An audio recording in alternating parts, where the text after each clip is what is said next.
Welcome to the Creative Agency Success Show, the go-to resource for agency owners looking to scale their business. Join us every week to stay ahead of the curve and position your agency for future success. Hello, everybody. It is time to introduce our guest, Julie Fry. I assume Hannah had an amazing interview with Julie because this is one of the beauties of working from home. I was getting ready to do a podcast. I told my whole family to be quiet, turned the light on in my office to make sure people knew not to come in. And my father-in-law was here trying to fix our refrigerator, and he decided to turn the electricity off to the house. So middle of podcast, I just cut out completely, and I'm no longer there. So we let Hannah finish the interview. But Hannah, was it a fun interview? Yeah, Jamie, it was a fun interview. It really was. Yeah, I mean, your electricity went out in the middle of it. Yeah, okay.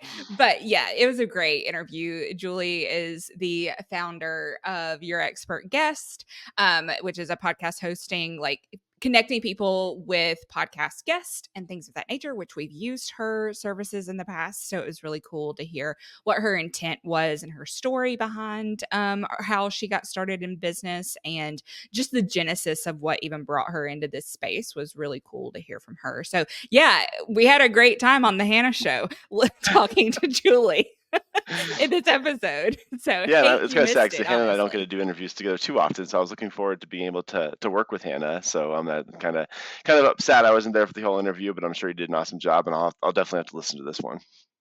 Hello, everybody. Welcome to today's, I'm going to call it the Meta Podcast, because it is the podcast about podcasts. So very excited to have this episode and this guest. So we're joined by Julie Fry, who helps people have great lineups for their podcast. And she's obviously sent a ton of guests our way. So we're excited to talk about podcasts. But before we get to Julie, we're also joined by Hannah Hood, one of our awesome CFOs here. So welcome to the show, Hannah.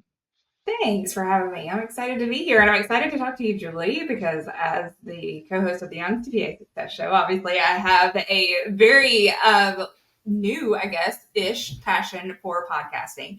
And so I'm really excited to hear from you and hear about the benefits of it, because I've already seen the benefits of it, even for us and like our mission and what we're driving to do. So I'm excited for you to tell our audience about how it could benefit them too. I love it. Well, congratulations. And yeah, that's a wonderful show. We've checked it out on behalf of some of our clients too.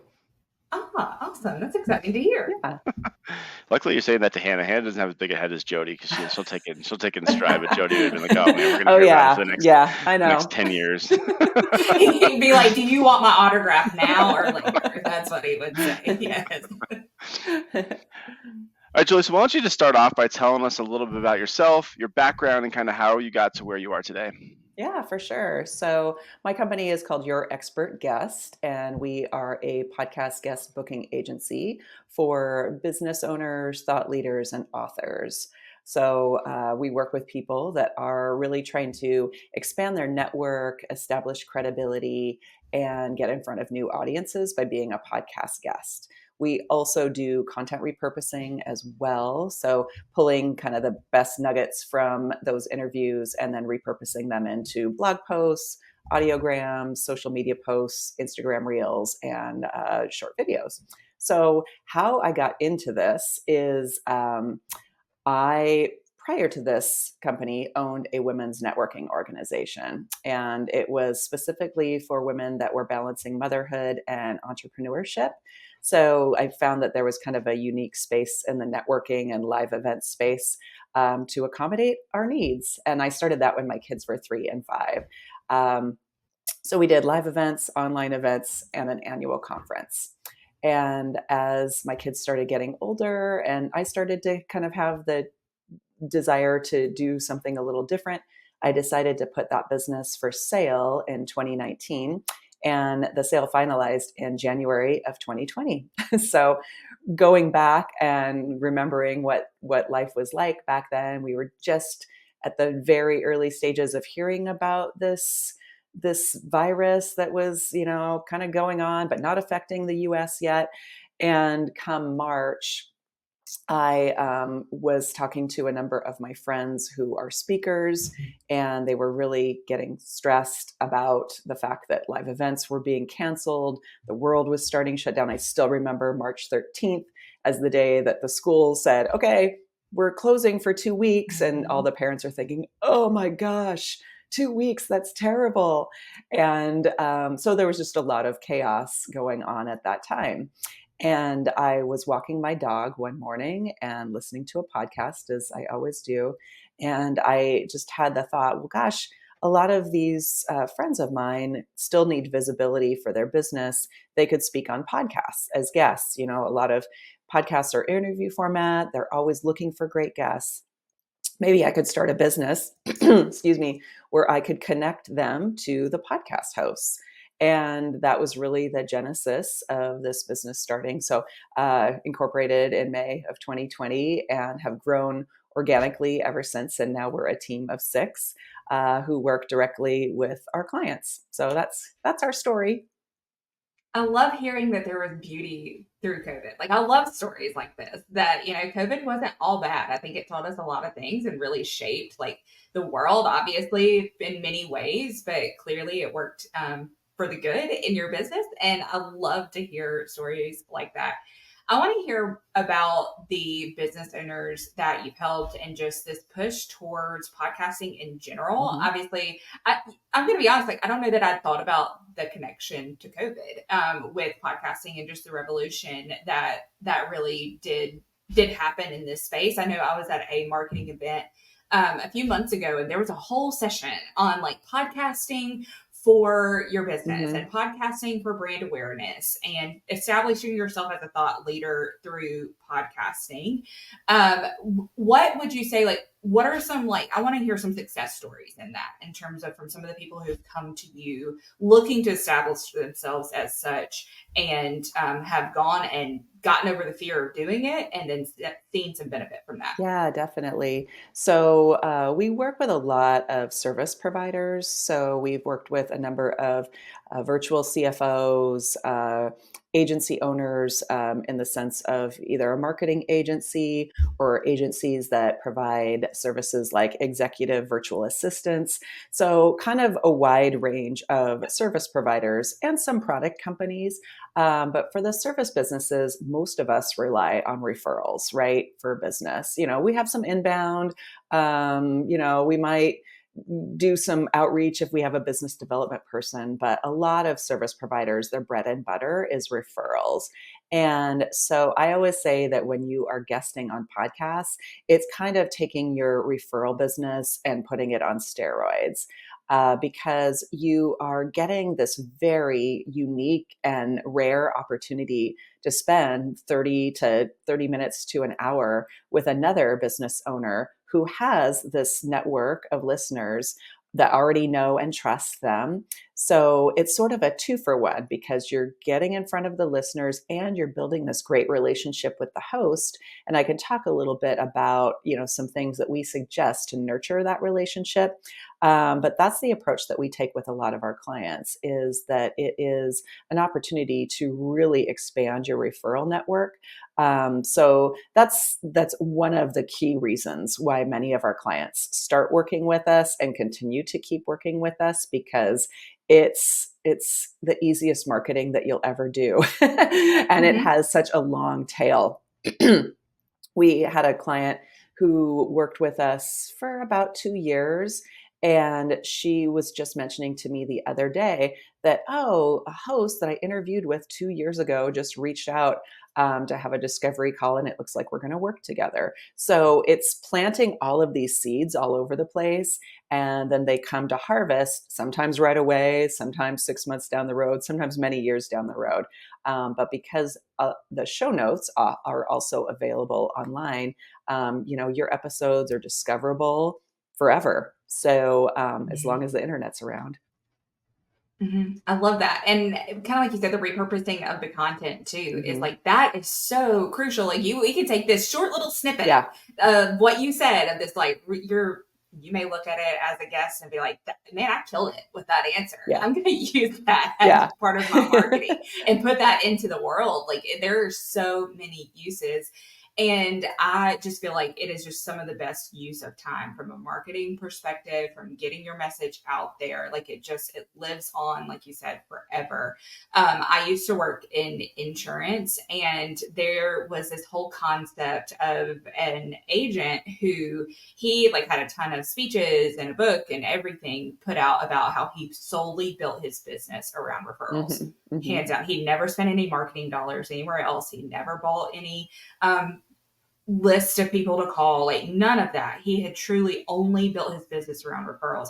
And I think that to me just tells the story of how there is so much power in referral based business between the know, like, and trust factor. Like, I love that you brought that up whenever people go on to podcasts. Like, you're already like tapping into their warm market by saying, like, hey, like, I trust this person. I want them to be on my show and have a conversation with me. I think you should, potentially converse with them as well. Like that is massive. So I love that you brought that up. Yeah. And I think that because a lot of people are starting to feel the social media marketing in a lot of ways because of algorithm changes, it is just not as reliable as it used to be for many people that relied on either ads or organic posts for their business visibility. And that's another unique thing that we find with a lot of our clients is that they don't really like being on social media. So this is a great way for them to kind of still be doing the marketing activities that you need to do and kind of cut that piece out. And if they want, we're happy to take an interview like this and create 10 pieces of content for them that they can have somebody on their team post for them and they don't have to touch it or think of the ideas of what to post. Mm-hmm. I know whenever I was coming into podcasting though, it's a little intimidating at first. Yeah. Like I had a ton of imposter syndrome coming into this. I'm like, I am not a podcast host. Like I am not qualified to do this. Like that was a big thing for me to overcome. So speaking to somebody who, they may recognize the need for this in their business and see the benefit of it, but also like have that just stage fright even, like what would you say to that person who really just needs that extra push to actually do it? That's such a good point because I think everybody, no matter how much experience you have speaking, still has a little bit of anxiety before they step on a stage or get in front of a mic. So there's two things really that I say to people is whether you're a host or a guest is it's just a conversation. So right now you and I are having a conversation. There's nobody's judging us on what we look like. Maybe they will when they watch the live stream. I don't know. But just to remember that you're just having a conversation with one other person or two, depending if there's more than one host. And then if you have a business and people are buying your products or services, then you have something valuable to share. You have a way to help other professionals or other business owners. So by going either on interviews or hosting a podcast to share your own thought leadership, you're actually doing a really great service by sharing your knowledge and your expertise and reaching more people with it. So trying to play that game with your mind when it starts giving you all the negative thoughts and feeling the imposter syndrome is to try to shift your mindset and remember that you're actually helping people by getting out there.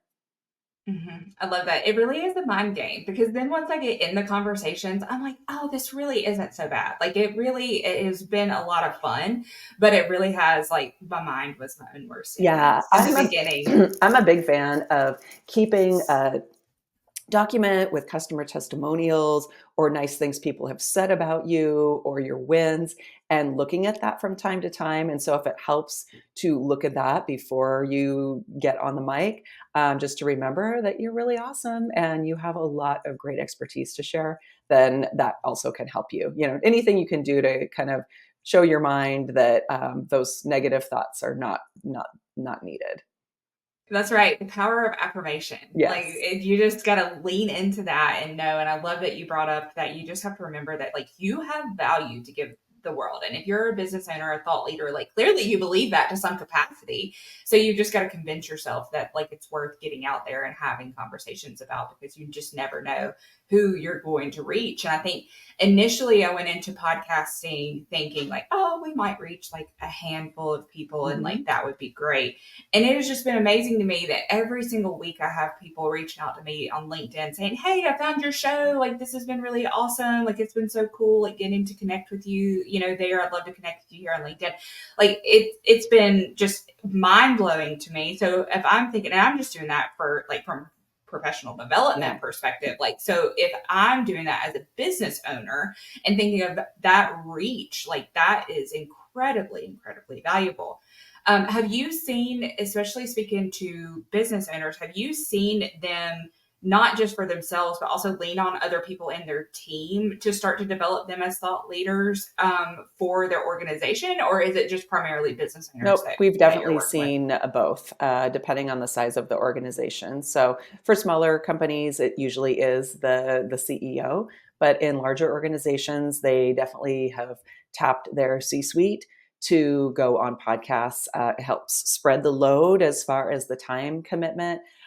We also had a really interesting organization that we worked with, Moms in Science, and they had all of their different scientists go on podcasts to share about their mission. So it can look a lot of different ways depending on how your organization is set up. They were a nonprofit, so it was just a lot easier to kind of tap into everyone to go out there and share. I think speaking to our business owners that might be listening, like it might be worth even asking, like you never know who might be on your team, might want to just dive into podcasting. Like who knows who could be on your team with that hidden potential just to go out there and be the mouthpiece for your organization and really be a champion for you in that. Like I obviously encourage a business owner like to do it, like, to get over, like I said, that stage fright in it. But I mean, I'm an accountant. Like, who knows? Like, I'd be out here doing it. I want you to say, like, I'm an accountant. That's right. The accountants I know are all super cool. Clearly, we're super cool over here. That's so true. Whenever I was growing up, I always said I wanted to be Katie Couric, and so whenever Joey came to me about this idea for our podcast, he was like, hey, I'm thinking about this. Like, what do you think? Like, would you be interested in co-hosting? I'm like, yes, absolutely. Like, I get to live out this just dream of being this, anchor of some, now it's a podcast. You're channeling your inner Katie Couric. I love that's it. exactly right. I get to channel my inner Katie Couric. So I just say that to say, like, you never know who's on your team who just might, be in the background working on something that might actually love to do podcasting. Such a good point. And you're helping develop them professionally. You're keeping them excited about what they're doing because they're getting to try something new. And maybe if it's something that they've considered before, they get to exercise that muscle. So what a great way to kind of spread the opportunity around to other team members.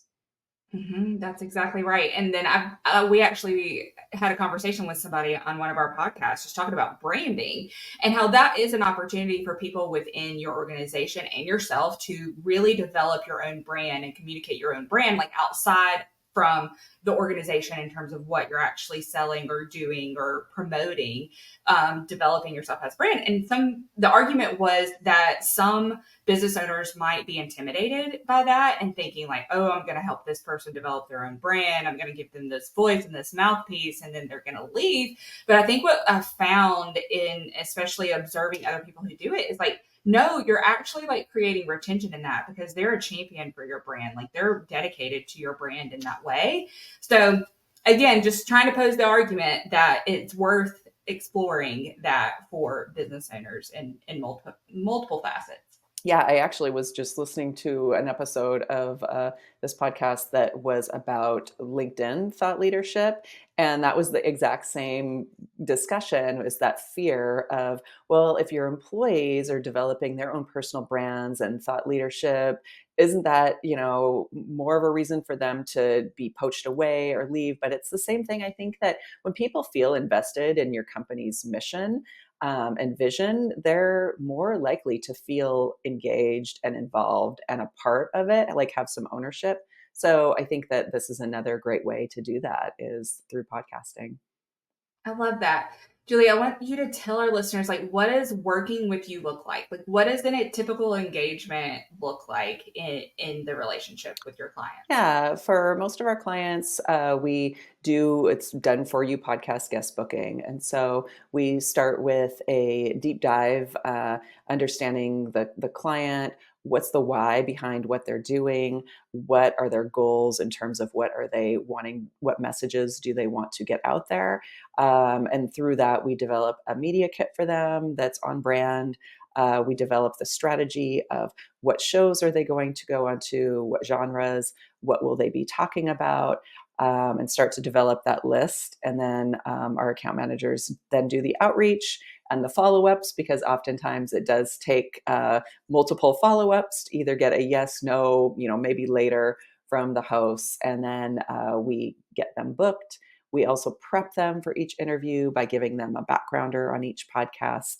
And then we provide the host with all the details about the guest. So all of the administrative work that goes along with guesting, we take care of that for them. And then we monitor for when their episodes go live. Once they do, we can take some of that content, chop it up into those bite-sized pieces, and get that to them for more visibility. So we usually work with people for at least 6 months, because, as you have probably found, podcasting is a bit of a long-term game.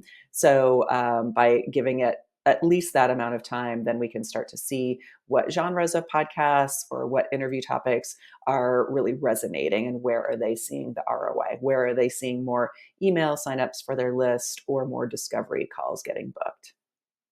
I think I've really taken for granted the administrative piece of podcasting, Mm-hmm. because obviously we've engaged and worked with y'all. We have Roxanne on our team who really is the mouthpiece for us and deals with that. Like, we just get to show up. We just get to show up to these podcasts and have Which is conversations. exactly how I think it should be, but it is not that way for a lot of people. There are a number of shows where the host does it all, which is about 10 hours a week per episode. And then if you are engaging in your own guest placement, you have to fill out the forms. You have to listen to the show. Obviously, we suggest that our clients also listen to the show, but we try to take as much away from the kind of busy work so that they can just show up and have a great conversation. I love that. I love that you take the guesswork out of it in terms of trying to figure that out, because just especially as a business owner, and especially creative agency owners, like, time is money. Like, that equates Yeah. to a billable hour or to some capacity. So you just have to look at it as that trade-off is you're not going to be spending time on that administrative stuff. You're essentially going to delegate that to y'all, which I love that you could take care of that for them. Totally. So I don't know if our listeners have noticed, but Jamie dropped off at some point. Suddenly it became the Hannah. And you're doing an amazing job. He did send me a message and say that his power went completely out. So he was like, Probably because of the so heat, sorry. right? Yeah, I Yeah. know. It's crazy. It's so crazy. So we could just wrap it up ourselves, but I'm going to take Jamie's note and switching our conversation now to something totally different, totally out there, because we want to learn a little bit more about you, Julie, and hear about you. But since it is still hot and since it's summertime, my question to you is, what has been your favorite vacation? Ooh, that's a really good one. I will say pre-kids, when I was in my 20s, I went to Turkey by myself for 3 weeks, and Oh, that's it was amazing. amazing. And it was, I think, a big confidence booster, because navigating a country where the culture is so different, and kind of doing it on your own made me feel like if I did that, I can do anything. So that was probably my favorite pre-kids. And since we've had kids, last year we went to Sun River, which is in Central Oregon, and I went there a lot growing up. It's a great place in the summer. You mountain bike, float the river, and they have a cute little village. And then in the winter, there's a ski, really world-class ski area there. So we just had a lot of fun last year. So that's maybe because it's the most recent one I can think of. But that was a stellar vacation. I love that. Yeah. And same for me. I think for me with my kids, like ours was our last summer vacation because my kids now they're 13, 10, and 8. So this was like a really great age to like take them on a vacation. Like we did a cruise. We went to Jamaica, Grand Cayman, and Cozumel, and it was just great. They were just at such great age to enjoy the trip, all in all the excursions that we did. So Yeah. I agree. It's probably because it's so fresh for me, but if it's going to be hot, I want to be somewhere tropical. So this was me getting somewhere tropical in the summertime for me. Yeah, for me, anytime I'm near water is my happy place. So that's kind of key for me whenever we go somewhere that's more relaxing rather than like a city visit. That's exactly right. Well, Julie, thank you so much for coming on and chatting with me for the most part of this show. So I appreciate that very, very much. And it was so great talking with you. If our listeners want to connect with you outside of the show, what's the best way for them to do that? Yes. Our website is yourexpertguest.com. And if they are interested in learning more about podcast guesting, we do have a checklist of what to do before, during, and after your interview to be the best guest possible. And you can grab that at yourexpertguest.com/checklist. I love that. Again, thank you so much. And I'm so totally glad to put a face to the company that I know that we've been using in the background for a long time now. So I appreciate that so much. Absolutely. And thanks for coming on the show, Julie. Yes, it was really nice chatting with you too, Jamie. I mean, Hannah, sorry. Edit that. You just said Jamie, and so it was on my head. But yeah, thank you so much for having me. I really appreciate it.